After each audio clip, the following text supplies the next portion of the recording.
Good morning, everyone. As you know, in the previous class, we talked about Chapter 1, the origins of language. And we studied origins of language in the last two classes. And we stated that the origins of language this chapter is talking about how the language originated. What are the sources for the language? And we stated early from the beginning very important two points. We stated that researchers don't know how language originated, and we stated that we suspect that some type of spoken language developed between 100,000 years ago and 50,000 years ago. حطينا ووضحنا نقطتين مهمات في البداية إنه ما نعرف أو ما عندنا دليل إنه شو وقت اللغة بدأت أو شو وقت اللغة خلقت أو صنعت أو whatsoever حسب ما أي نظرية كانت.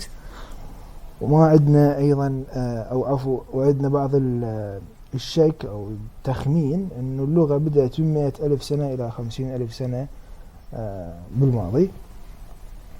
وبناء على ذلك thus we came up with some theories, we came up with some, as a scholars of course, with some hypotheses, with some studies that the language came from different sources. And we have 6 sources in this chapter. We are going to study them.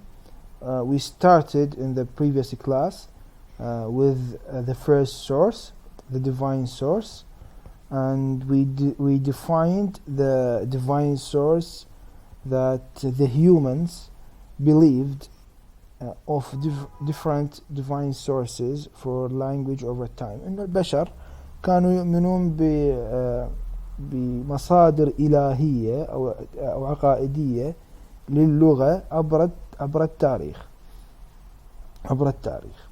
And we stated that we have in this book 4 types of the divine source, and the first type was the biblical source. And I want one of the students here to define for me what is the biblical source. Any participants here?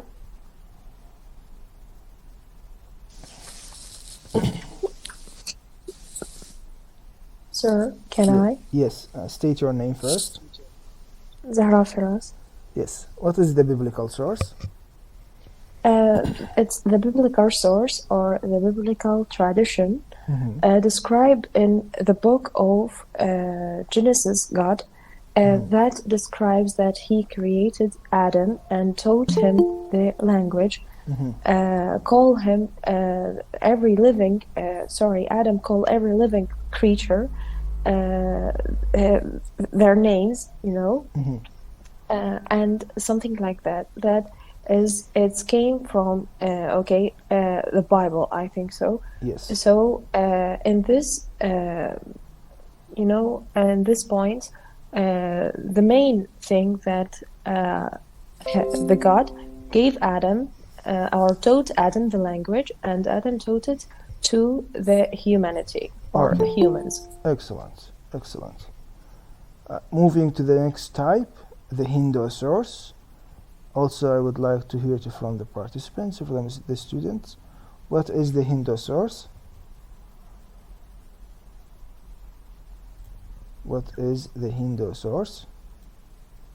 Sir, can I? Yes, of course. The Hindu source, it says... State your name first. Zahra Khalid. Yes.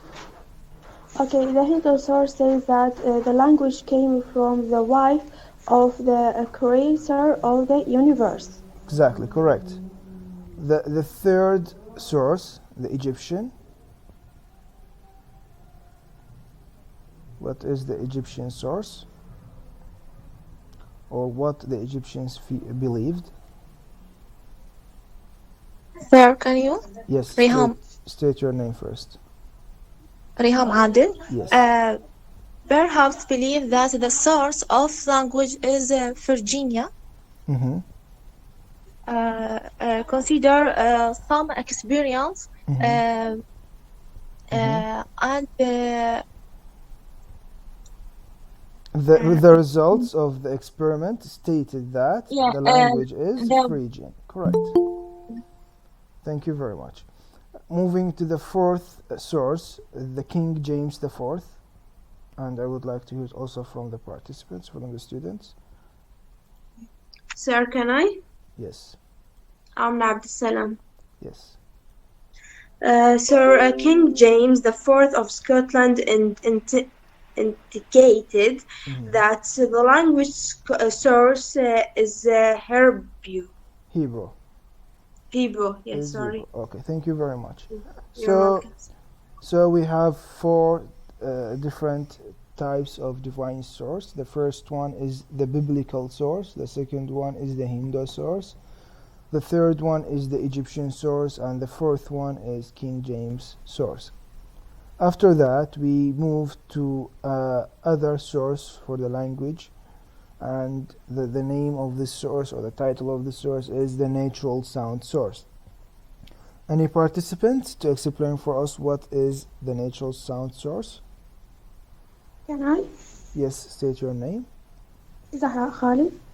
You participated, right? Yes. Can I, sir? Yes, your name. ألحسن. It's first time for you. The natural sound source, المصادر الصوت الطبيعية. It means that the early man imitated the sound of the natures. إنه تعني إنه الأشخاص أو الرجل شلون الإنسان القديم اللي بدأ يقلد أصوات الطبيعة around them حواليه. ليش؟ إنه to produce sound on the singular which aid them to communicate with each other. إنه حتى يستخدمها كأدوات إنه يتواصلوا بيناتهم. من هذه الأصوات splash, bang, hum, rattle, buzz, hiss and scratch. مثل ما موضحها بالبيكتشر الجوا. Okay, thank you very much. In the second source for the language, we stated that we have something called the natural sound source. The natural sound source is that the human or the early man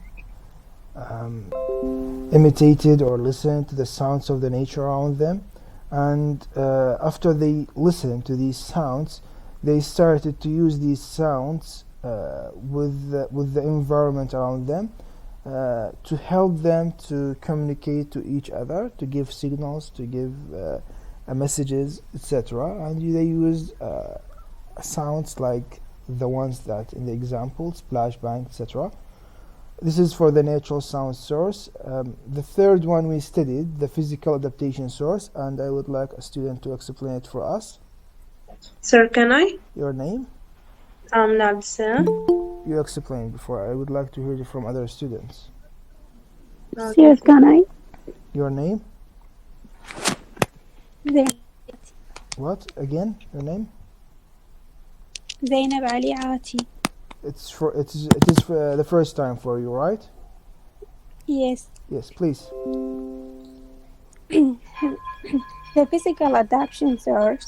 It means that humans have the ability to adapt physical features with the environment around them in order to support and develop their speech pronunciation.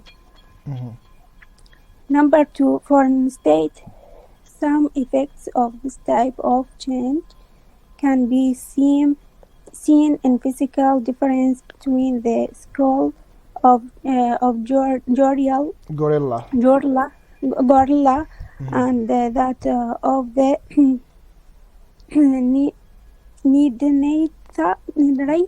Just skip it, no need. Man for around 60,000 years ago. 60,000 years ago.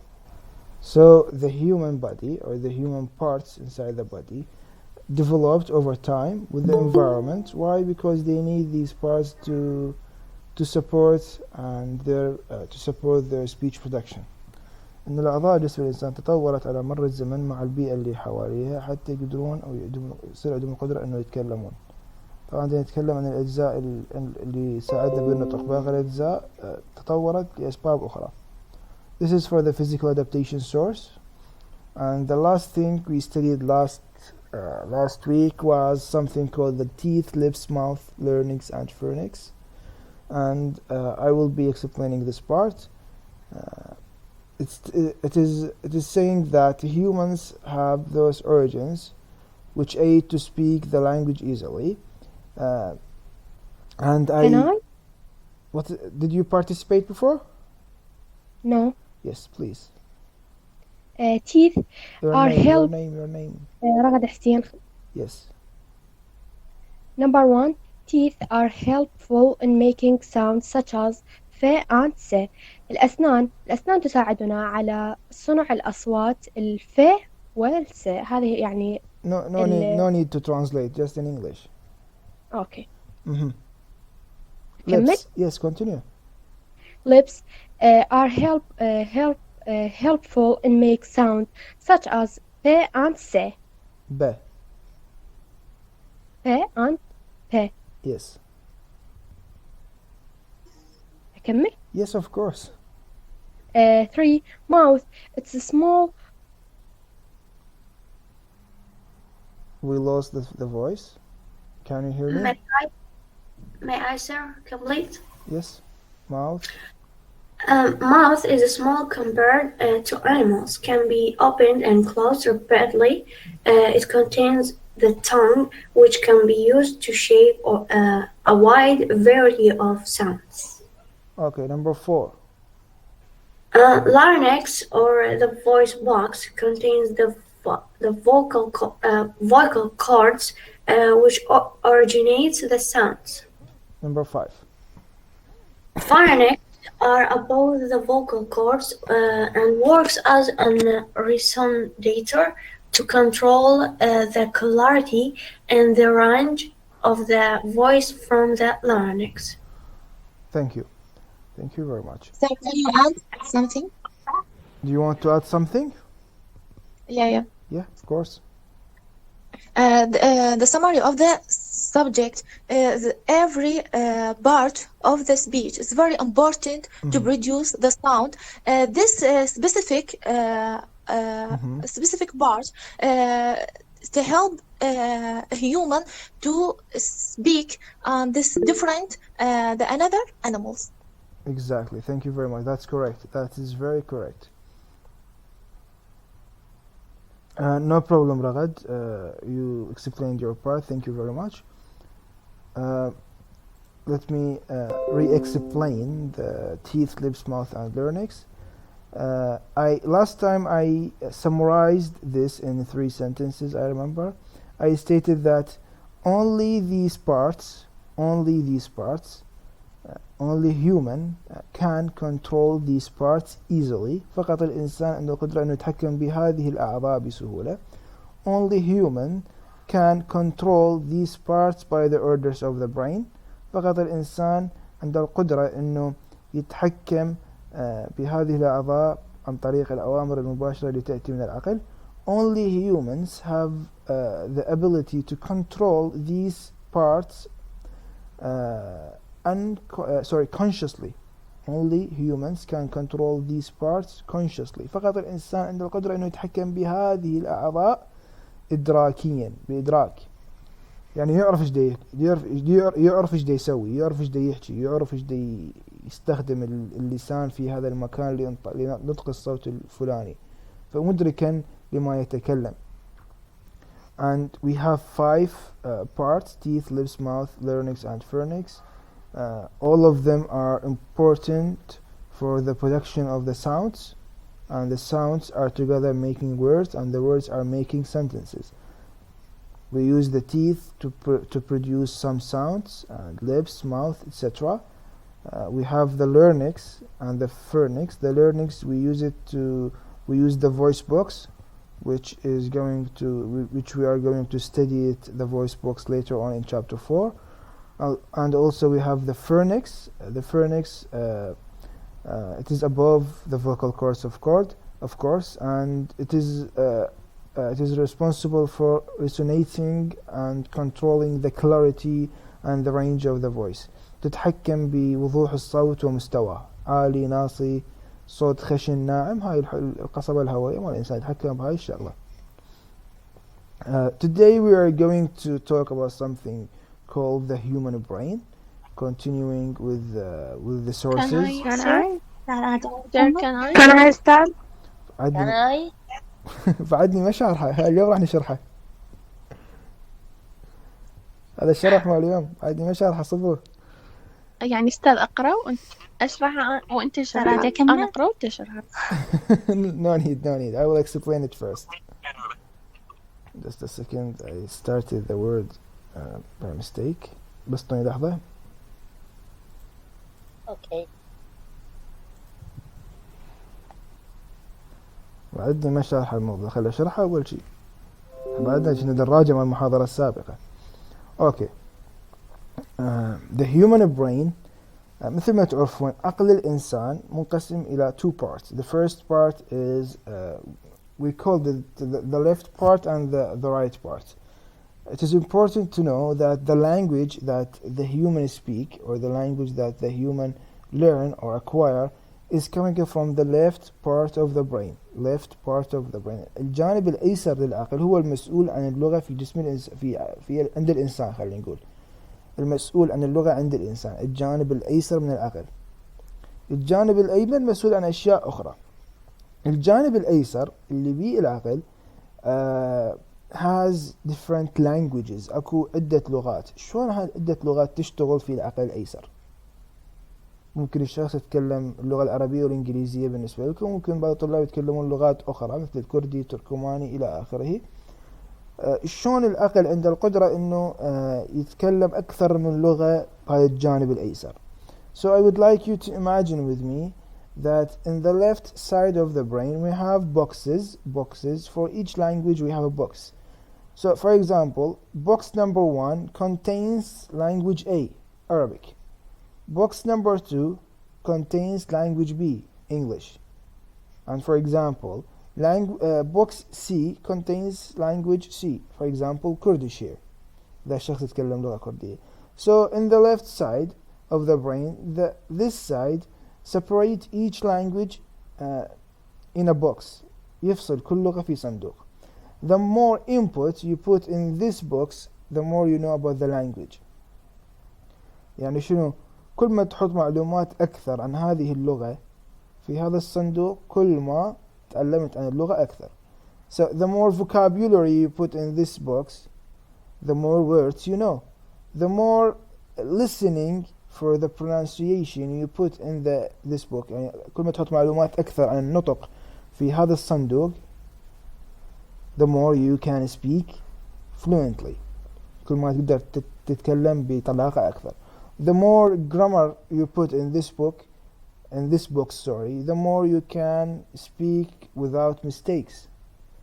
The more rules about writing you put in this book about this language, the more you can write academically or easily. يعني كل ما تحط معلومات أكثر عن اللغة في هذا الصندوق، كل ما تقدر أنت تتكلم هاي اللغة بتفاصيل أكثر، سواء كانت vocabulary، سواء كانت استماع لنطق صحيح، سواء كان قواعد، سواء كان كتابة إلى آخره. أي شيء يتعلق بهذه اللغة مهم.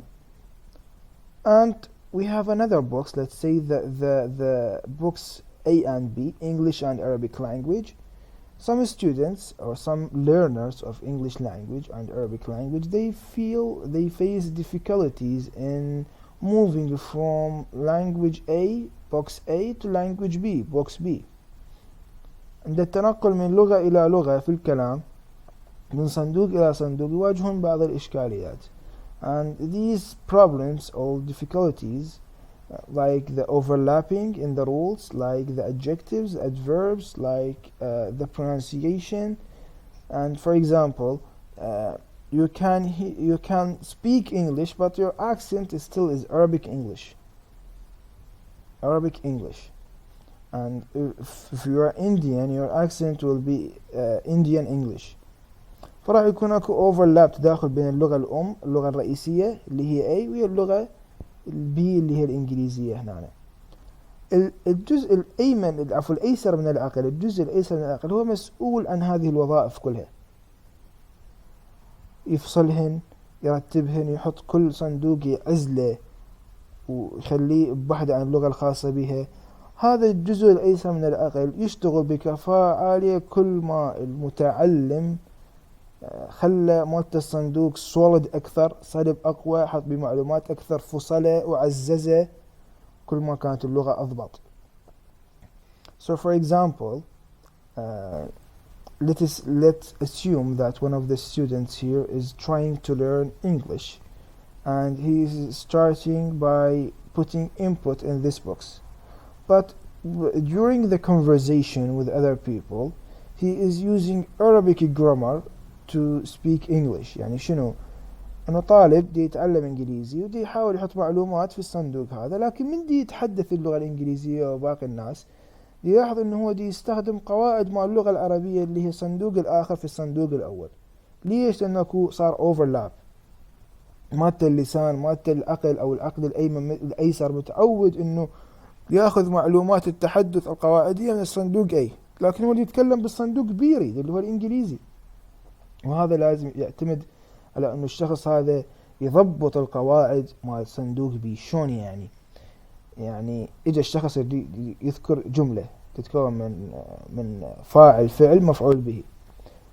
بما أنه مادة القواعد في اللغة B ضعيفة، فالفانكشن مال العقل الأيسر مالته ما لقى قاعدة للجملة هاي، فتلقائيا راح رجع على مادة القاعدة الأولى اللي هو الصندوق A، واخذ القاعدة منك وطبقها على الثاني، إنه ما لقاها موجودة في الصندوق الثاني.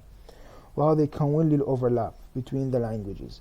إذا كان الصندوق ناقص فراح دائما الشخص هذا ياخذ أشياء من الصندوق الأول اللي هو A Arabic، فيصير عندي overlap. فكل ما كان الصندوق مقفل مضبوط أكثر، كل ما كانت اللغة مالتك مضبوطة أكثر.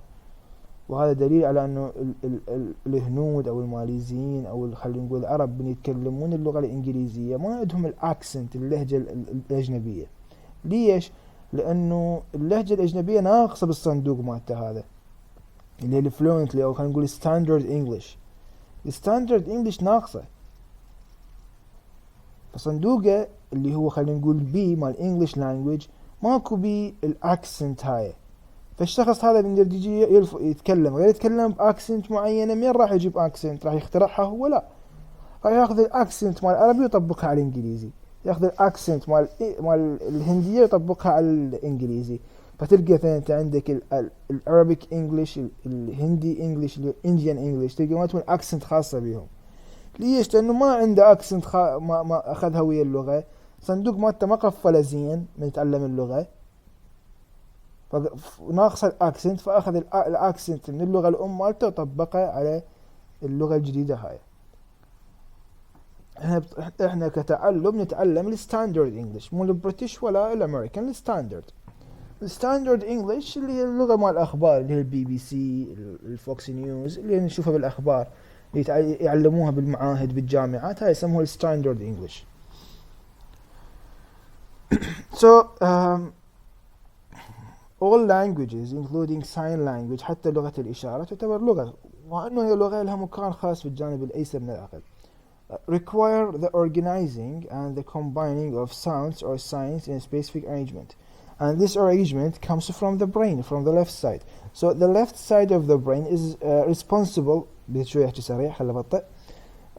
The left side of the brain is responsible for organizing the sounds, organizing these boxes, combining the sentences to produce a language.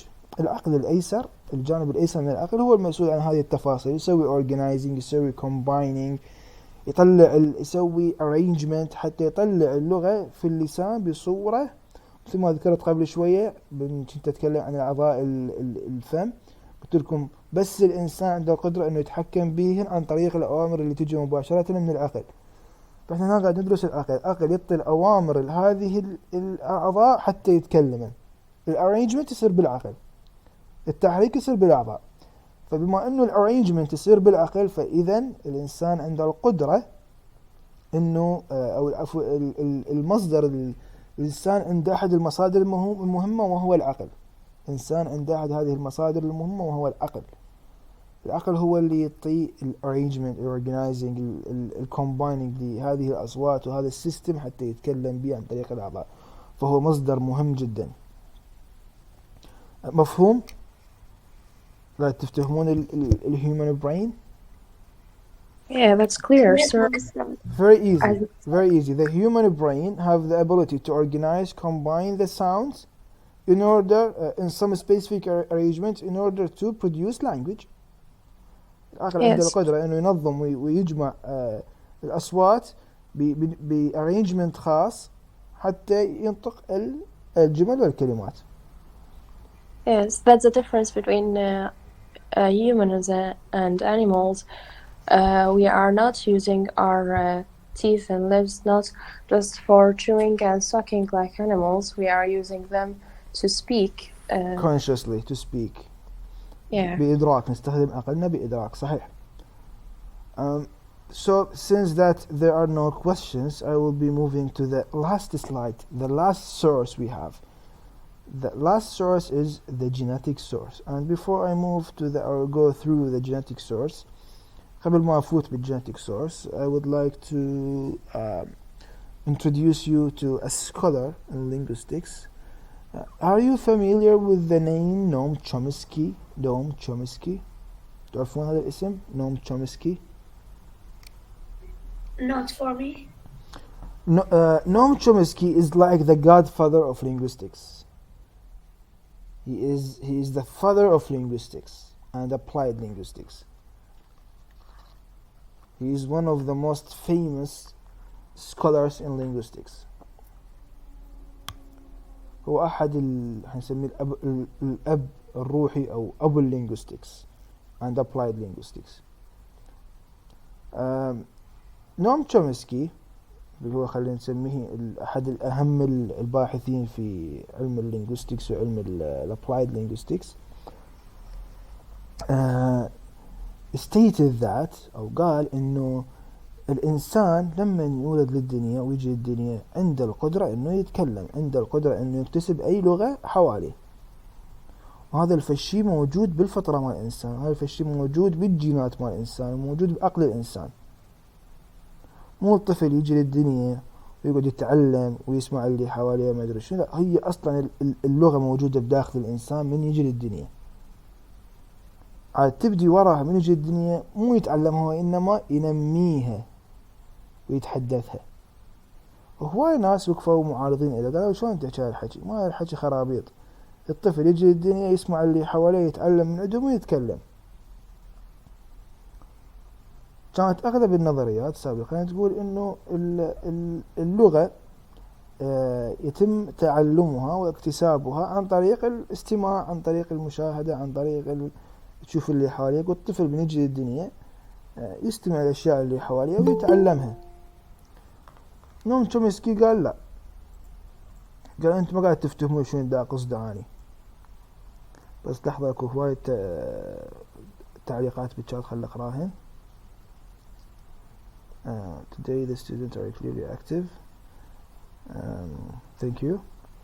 في النصف الأيسر نقطة صغيرة تدعى بروكا هي اللي مسؤولة عن الصوت. معلومة مفيدة. Thank you very much Elaf. Sometimes we mix between Arabic and English. I mean at the moment that we are reading a sentence, we don't know if it is Arabic or English. It is hard. Yes, it is hard to explain. I will explain it later. Just remind me.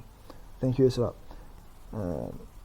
والدماغ وارتباطه هو أجهزة النطق، يعني لما تتكلم إنجليزية أنت حنجرتك عربي أو جنسية أخرى راح تواجه صعوبة، بس تكرار الدماغ حينطي إيعاس الحنجرة تتكيف ويا اللغة الجديدة ممكن تصير كأنما native speaker.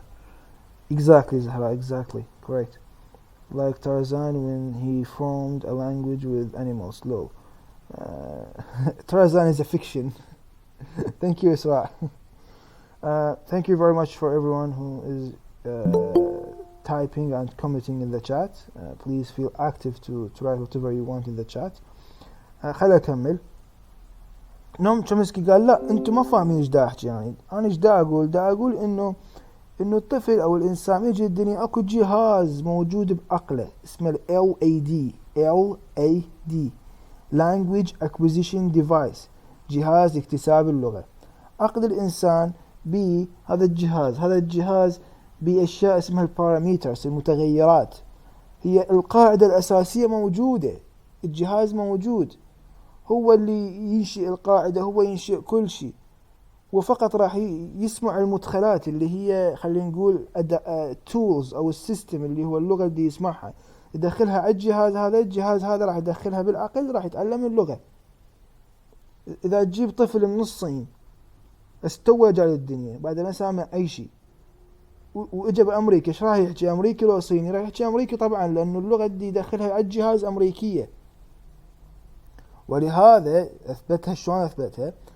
عدة دلائل. أحد هذه الدلائل قال إنه الجهاز هذا يشتغل على شيء اسمه الباراميترز، المتغيرات ذني. شلون يعني؟ أنت تكتسب اللغة عن طريق إنه تستمعها حواليك. شلون يعني؟ يجيب طفل وعيشه في مجتمع أجنبي غير المجتمع مالته، ما راح تعلمه أنت قواعد، ما راح تعلمه أي شيء، بس عيشه ويا المجتمع.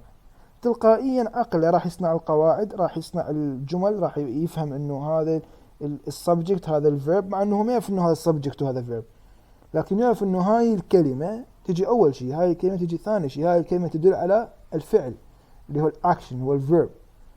ما يعرف إنه هاي فيرب ولا يعرف إنه هاي سبجكت كقاعدة. مثل ما إحنا عندنا بالعربي، الطفل يتكلم هو وصغيرون لحد عمره 6 سنوات 7، من يفوت مدرسة بالسنة 2 و3 يجي يتعلم إنه هذا فعل، هذا فاعل.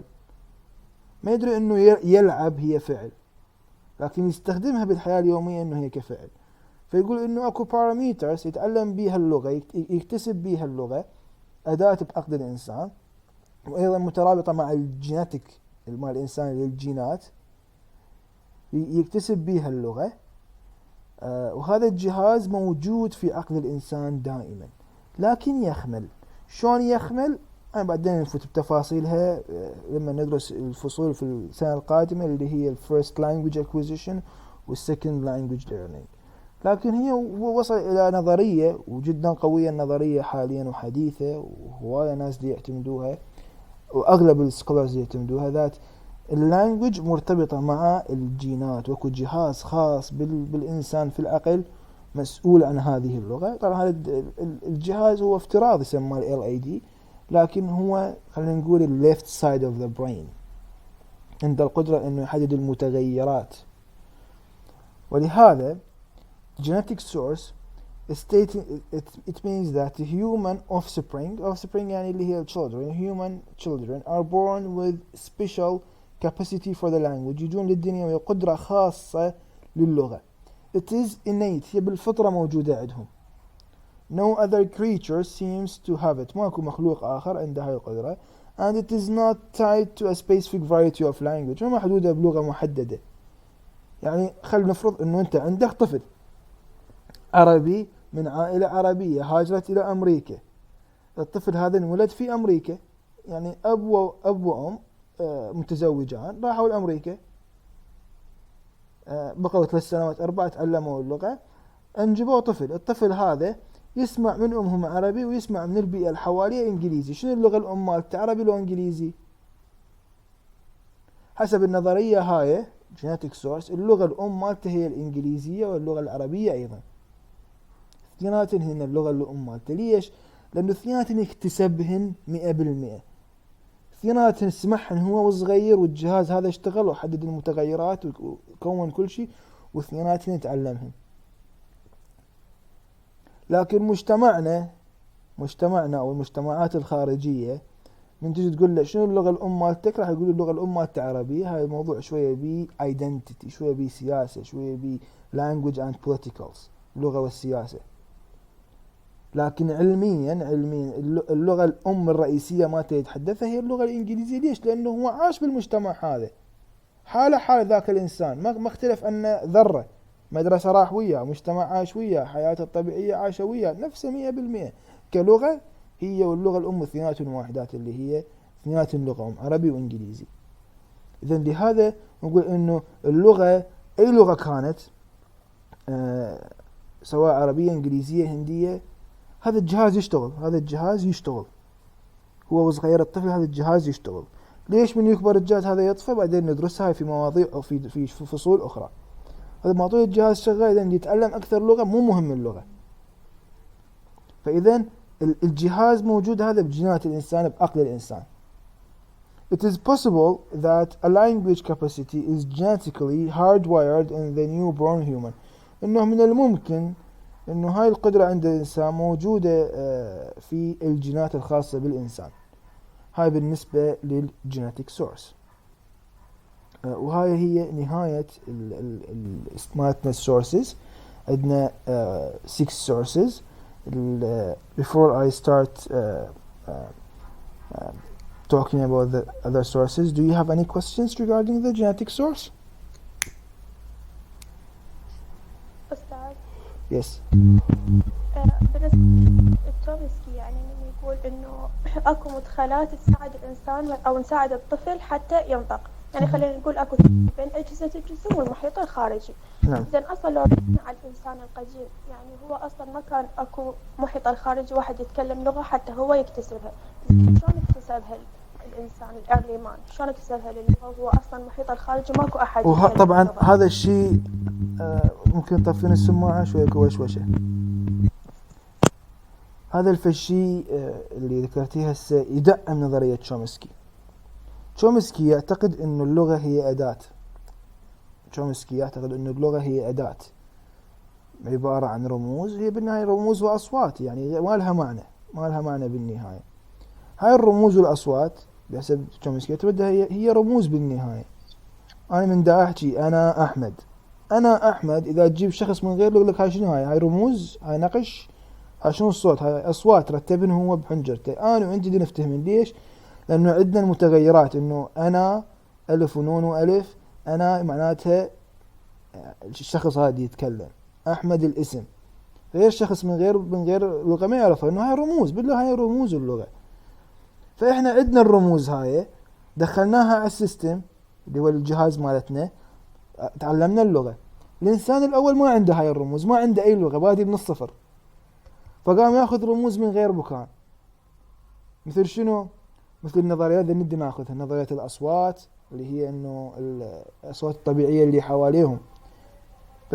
دي اسمها الأصوات اللي حواليه، هاي الرموز اللي قاعد تجي، أصوات طبيعية حواليه، حيوانات وأنيمالز وأصوات الطبيعة والأشجار وإلى آخره. هاي الرموز اللي قاعد تجي. يعني بالنهاية الصوت هو ويفز، موجات صوتية تجي على شكل رسائل آخر الإنسان. هاي الرموز اللي قاعد تجي. فهو سوى الإنسان الأول، ترجم هاي الرموز عن طريق الجهاز هذا اللي عنده وحوله إلى لغة. لو الإنسان ما عنده هذا الجهاز أو هاي القدرة اللي موجودة عنده بالجينات، الإنسان موجودة عنده بالجينات، ما كان عنده القدرة إنه يحول اللغات، الأصوات اللي حواليه يدخلها كمتغيرات ويستخدمها حتى تساعده.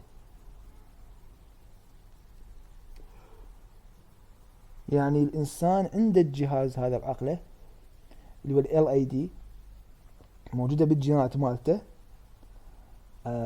ويقدر يستخدمه. وأكبر دليل إنه يستخدمه من البداية. ما كان أكو أي لغة، زيرو لغة كانت، فماكو مدخلات مثل اللغات العادية. كان أكو بس مدخل واحد اللي هو شنو؟ الأصوات الطبيعة اللي حواليهم. أصوات الطبيعة اللي حواليهم دخلت كمدخلات غير مفهومة، هو فهمهن إنه هذا الصوت معناه هيجي، وغير البارامترز مثل المتغيرات، سواها ويا البيئة اللي تناسبه. مثل ما شرحنا بالمحاضرات السابقة أنه مثلا صوت الانفجار يدل على الثوران، إلى دلائل هو يستخدم هاي الدلائل ويا الصوت هذا حتى يدز المسج مالته. إذن هو هنا استخدم نفس الطريقة مال تشومسكي. Any other questions? So here realize that the sounds around him, all of them has meaning, and he translated it into his mind. Think about them in his mind to create a way of communication with the other guys near him.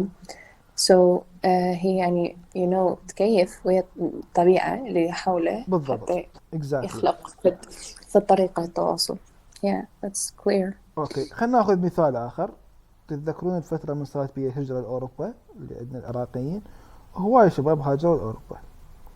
هذا الشخص خلينا نفرض أحد الأشخاص ما مخلص مدرسة، الحياة مو زينة عنده هنا، ما عنده أي فرص، يا دوب يحكي عربي،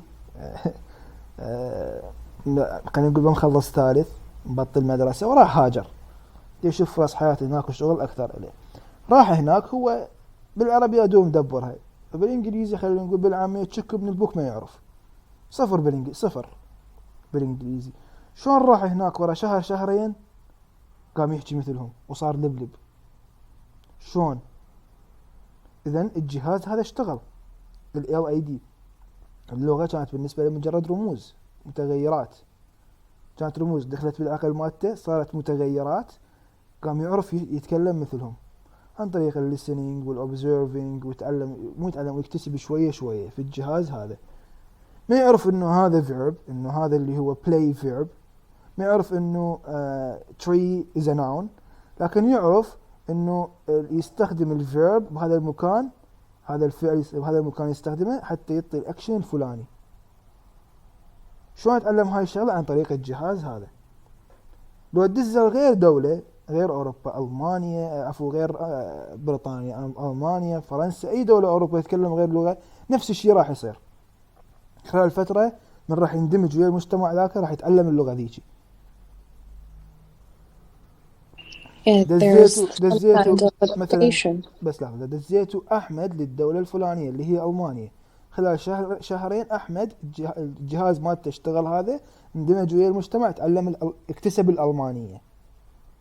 نفس أحمد لو دازل فرنسا نفس الشيء كان صار، اكتسب الفرنسية. نفس أحمد لو دازل هولندا كان اكتسب الهولندية. إذن هي الإشكالية مو باللغة وإنما بالجهاز هذا اللي يستخدمه. الجهاز هذا هو عنده القدرة إنه يتكلم.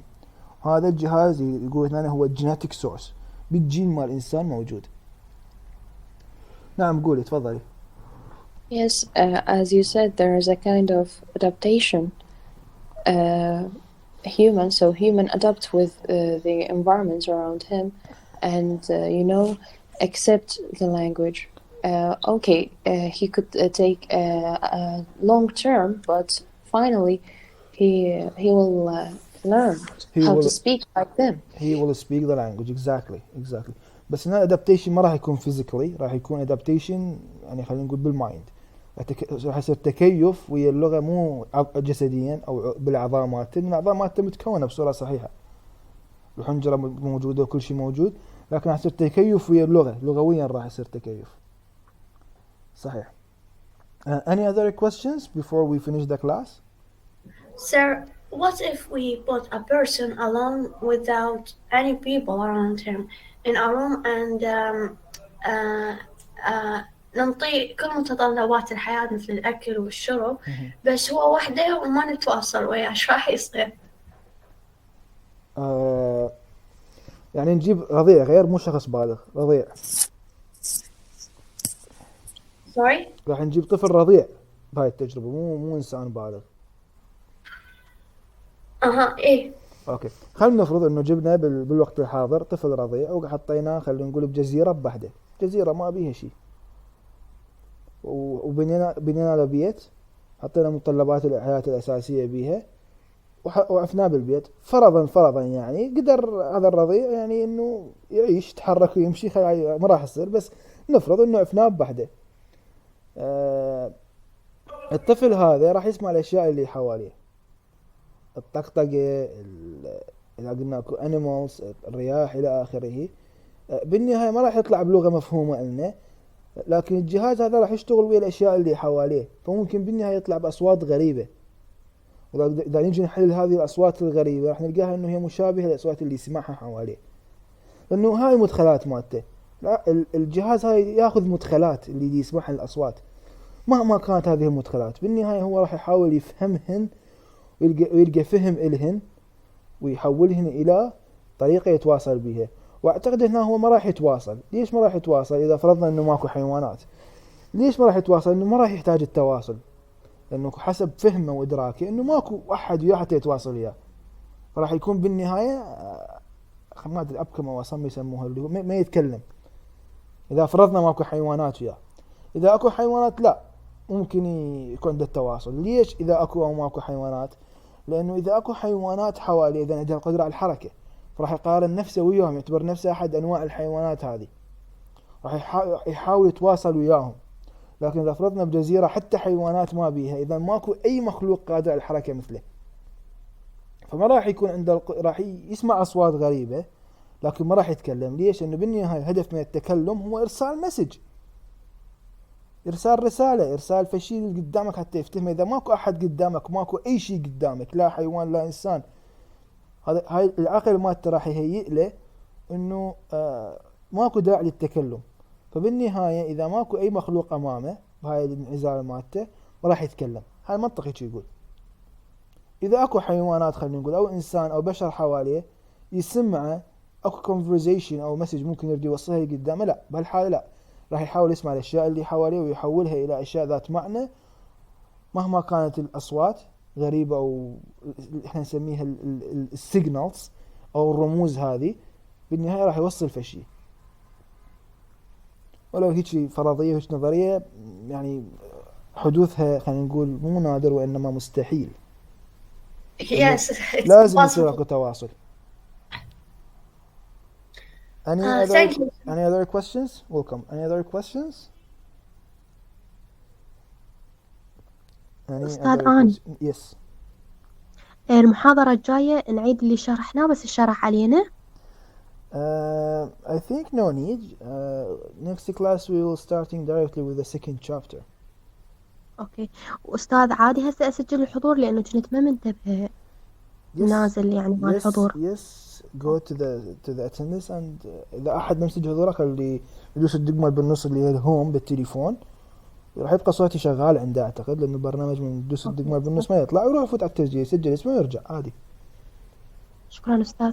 Most welcome. Any other questions, comments, anything? أستاذ بس Yes. ممكن تسوي لنا كويز لليومي ينحسب عليه درجة اليومي، لأن احنا هيك تدخسر حتى حركات بالمايك، كنا نريد نقوم بس ماكو وقت يسمح بهذا الشيء. الكويز راح اسوي لكم بنهاية الفصل الثاني، لأن الفصل الأول والثاني اثنيناتهم تنشرح، فنهاية الفصل الثاني راح اسوي لكم الكويز إن شاء الله. بالنسبة للمشاركة ورا ما هم مثل اليوم ما سوينا، مثل ما يمضي وقت إنه شرحنا المادة، مثلا الفصل القادم هم بها عدة نقاط اللي هي displacement arbitrariness أعتقد 6 نقاط أيضا أو 7. من نشرح معظمهن من راح أسألكم وأقول لكم جاوبوني واشرحوا لي، ودا أسألكم على أسماءكم إن شاء الله. هم بها مشاركة يومي. وبالنسبة للمشاركة اليومية يديرون بال، مو كل يوم مو كل أسبوع يصير مشاركة، لكن من ناخذ جزء من المادة ناخذ شوط من المادة نسألكم كم شغلة إن شاء الله. Any other comments or questions? أستاذ Yes. وين نسجل حضور بالكلاس لو هنا يعني على الشات؟ بالجوجل كلاس روم مثل كل أسبوع. ماشي. البوست اللي قبل البوست مال رابط مكتوب كلاس A only. مو تكتبون بالكومنتس، مو تكتبون بالكومنتس، كتبوا فوتوا على الرابط اللي هو forms. Please turn off your mic. فوتوا على الرابط وسووا تسجيل حضور هناك attendance sheet. Any other questions? Any other questions, comments or suggestions, whatever you want, please feel free to share. Okay, thank you very much. I would like to announce that we are officially done with chapter 1. Next class we are going to go through chapter 2, and chapter 2 is about the animals and human language features، خصائص اللغة عند الإنسان والحيوان، نقارنها مع الحيوان في بعض الخصائص وليس جميع الخصائص. إن شاء الله اليوم أدز لكم السلايد، أحاول أستورد المحاضرة أدز السلايد مع المحاضرة القادمة، جهزوا نفسكم إلها حتى تفتهموها ما تواجهون بها صعوبة. Thank you very much. I'm going to stop the recording now. Just give me a second. Then after that I will be stopping, closing the sharing,